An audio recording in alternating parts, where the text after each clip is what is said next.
le casque, les gants, l'abdomen, le dos et la gorge de Tsuki. Ils exécutent leur exercice à vitesse de kata, c'est une vitesse lente et en grande amplitude. Et ensuite ils réaliseront les mêmes mouvements en vitesse plus dynamique et toujours en grande amplitude.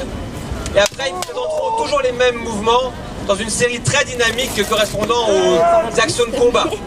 Il faut savoir que le kendo est pratiqué en compétition et que en France, la France est bien placée puisqu'on est champion d'Europe en féminin, en masculin, en junior. C'est un art martial très dynamique. En fait, contrairement à beaucoup d'arts martiaux, en kendo on se frappe, la frappe est réelle et elle est sincère grâce à l'armure qui protège les kendokas. Et voilà, donc vous pouvez déjà apprécier cette démonstration. Donc encore une fois, plusieurs zones de frappe qui valident le ippon. En kendo, pour marquer un point, on marque un ippon comme en judo, comme en karaté.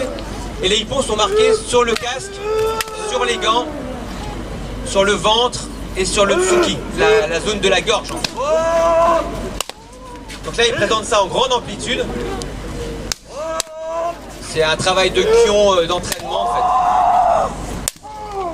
On a ici notre sensei qui est 6e dan de kendo, ceinture noire 6e dan, Jean-Paul Fournier.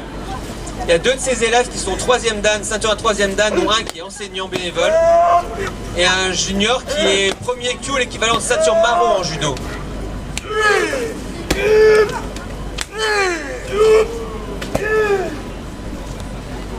Donc là ils vont exécuter leurs attaques en version rapide. C'est des versions de combat que vous retrouverez dans les compétitions, en fait dans les combats de kendo. Alors une chose qui est importante, pour marquer un ippon en kendo, il faut synchroniser la frappe, l'engagement du corps et l'engagement de la volonté qu'on matérialise par le kiai.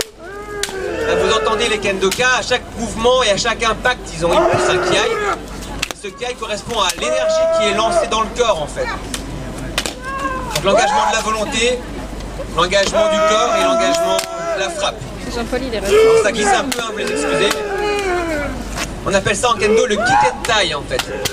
Et le ippon ne sera validé que si ces 3 paramètres ont lieu en même temps.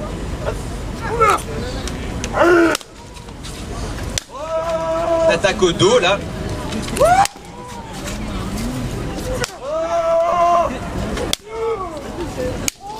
Et comme vous le remarquez peut-être, les attaques sont sincères en fait. Il n'y a aucune retenue. L'objectif justement c'est que ça s'effectue à pleine vitesse. Et encore une fois, l'armure protège très bien le kendoka et il y a très peu de risque de blessure en fait. Alors ça, ce sont des shikagewaza, c'est des techniques où le kendoka a l'initiative, c'est lui qui attaque le premier. Et là on va passer à des techniques maintenant dojiwaza, c'est des contre-attaques. Ah non, on ne fait pas encore les dojiwaza, non, on est toujours en shikagewaza, c'est-à-dire c'est une technique directe où c'est le kendoka qui prend l'initiative. C'est lui qui attaque le premier, sauf que là il synchronise 2 attaques l'une après l'autre. L'idée étant que la première attaque n'a peut-être pas validé l'ippon et du coup il enchaîne sur une 2e attaque.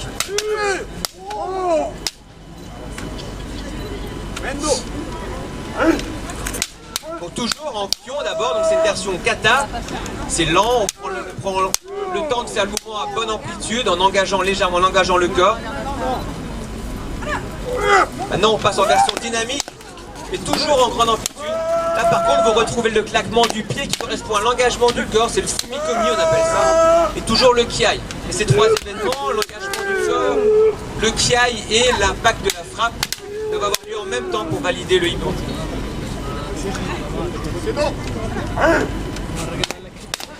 Toujours en attaque double.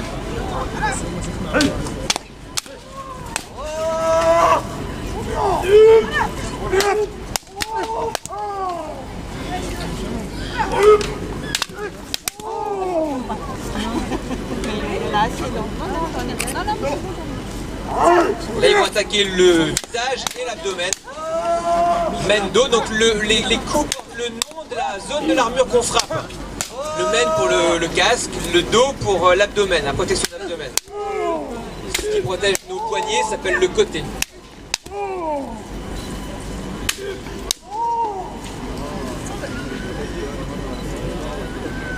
Alors c'est maintenant qu'ils vont passer aux Zojiwaza, c'est-à-dire aux techniques de contre-attaque en fait. Cette fois-ci, le kendoka va provoquer son adversaire en l'incitant à attaquer. Et sur cette attaque, il va réaliser une contre-attaque. Alors il y a plein de techniques différentes. Là on est sur une technique d'esquive en fait. Le kendoka évite l'attaque et frappe en contre-attaquant.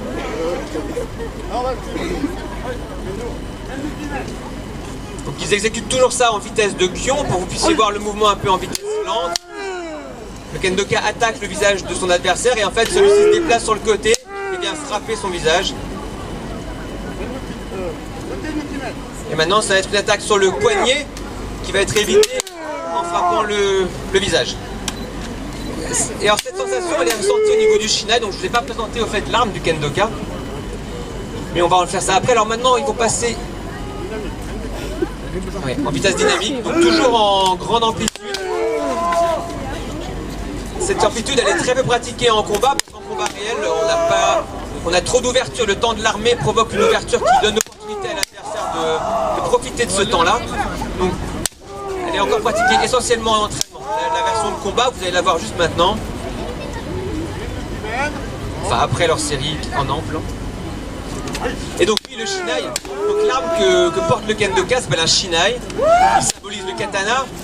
Et il est construit par 4 lattes de bambou qui sont tendues par une corde qu'on resserre quasiment à chaque entraînement. Les lattes sont également entretenues, elles sont polies, poncées, huilées. Et le kendoka doit nous présenter à chaque début d'entraînement une arme en bon état de marche parce qu'il y a des risques de blessure si jamais les éclats de shinai passent à travers le mène en fait. On retrouve donc l'attaque sur le côté qui est évitée pour frapper le casque, toujours en grande amplitude.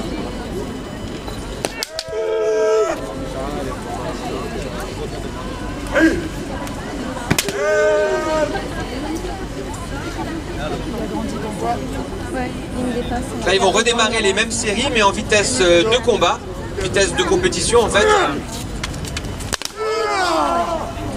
Là, le mouvement, l'armée est moins puissant, en réalité l'armée a lieu dans la menace. Le kendoka arme au niveau de ses hanches en fait, et il n'y a plus d'armée ample au niveau des bras.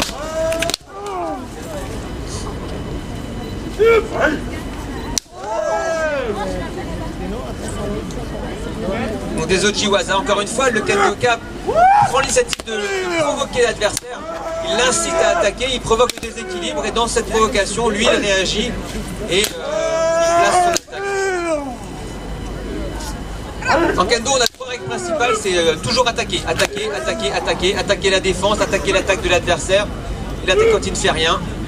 Donc même sur une technique où en fait on attend l'autre dans son attaque, en réalité c'est nous qui provoquons son attaque, dans l'idée, et qui contre-attaquons.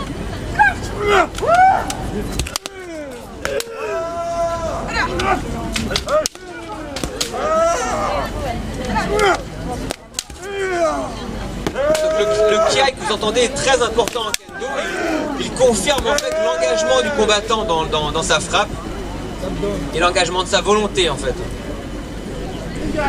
Maintenant il faut passer à un exercice élémentaire de kendo qui est très très important en kendo, le kyogaishi, qu'on exécute à tous les entraînements. Ça peut aller de 2 exécutions à 50 exécutions. Il y a une grosse notion d'effort en fait là-dedans et aussi beaucoup de synchronisation. C'est un exercice qu'on fait en partage, il y a une vraie communication entre celui qui reçoit et celui qui exécute. Donc de nouveau, ils l'ont exécuté en pas glissé, en pas lent, et après ils vont vous l'exécuter en pas plus rapide. C'est extrêmement endurant, on travaille un peu le cardio là-dessus. On travaille aussi beaucoup la synchronisation et la communication avec l'adversaire, avec notre motodachi ou notre partenaire en fait.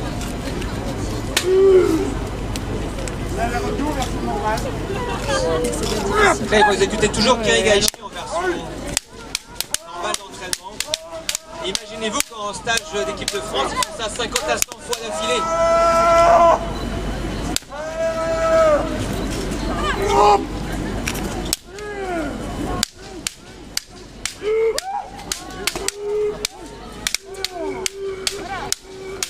Encore une fois, il existe beaucoup de compétitions aussi, compétitions régionales, nationales, européennes, mondiales. Les Japonais, bien sûr, dominent les championnats du monde. Alors maintenant, on va passer à des geiko. Donc là, ils vont simuler des combats en fait. En kendo, il existe 3 types de combats. Le premier, c'est ce qu'on appelle le kakari geiko. C'est un geiko extrêmement rapide où en fait le professeur incite son élève par des ouvertures et lui demande de provoquer de donner un maximum de dynamisme. Et là, il enchaîne énormément de techniques différentes, certaines que vous avez déjà vues, d'autres que vous n'avez pas encore vues. Et l'idée, c'est de travailler vraiment sur la vitesse. Là, dans le Kakari Gecko, c'est le dynamisme qui prime. Et l'élève est censé montrer à son professeur son intention et sa motivation. Ils vont ensuite passer à un Uchikomi Gecko. Donc là, c'est aussi un combat où le professeur a présenté des ouvertures. Par contre, il attend son élève d'améliorer grandement la forme. Le dynamisme ici est un peu moins important, même s'il reste pondérant. Mais ce qui prime par-dessus tout, c'est la forme de l'impact, la forme du coup, la forme de l'engagement. Donc un Uchikomi Gecko. Et maintenant, ils vont passer à un Jigeko, c'est un combat. On simule un combat sans arbitre, mais ici, il n'y a pas d'ouverture. Les deux combattants vont combattre. Et donc, beaucoup de choses se passent au niveau de la pointe des shinai. C'est là qu'on ressent éventuellement l'ouverture, ou qu'on ressent comment on arrive à imposer notre menace.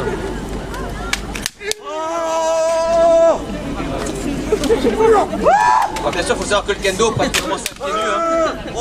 Là, pour certaines raisons pratiques, on ne peut pas rentrer dans des chaussures. Et donc ce Jigeko, en général, dans nos phases d'entraînement, pendant une demi-heure, on tourne tous ensemble et on pratique ce genre de combat. La version ultime au-dessus de celle-ci, c'est la version Shiai Gecko qui sera arbitrée.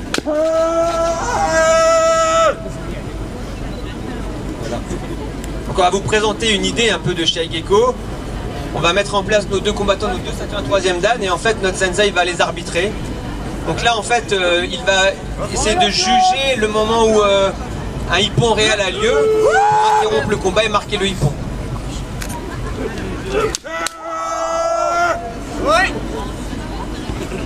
Donc là il y a hippon sur dos. Le combattant de droite en fait a provoqué son adversaire et a contre-attaqué en marquant sur dos.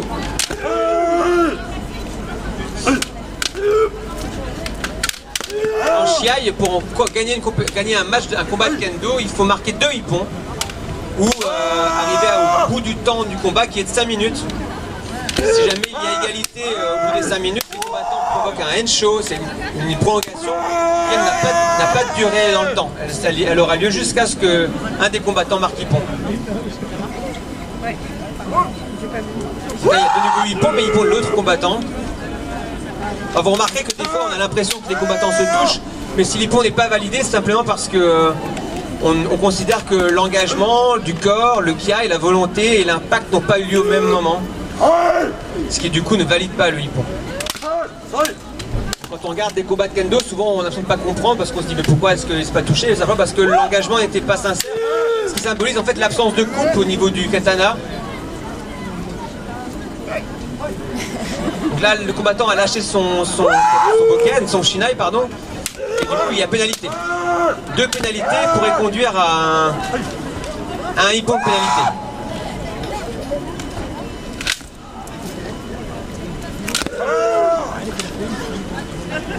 Alors le Shiai a lieu sur une zone qui est normalement délimitée, hein, elle fait en général 4,50 m sur 4,50 m, c'est un carré. Ah oui, 9 m sur 9 m, excusez-moi. Je me fais rattraper par mon sensei.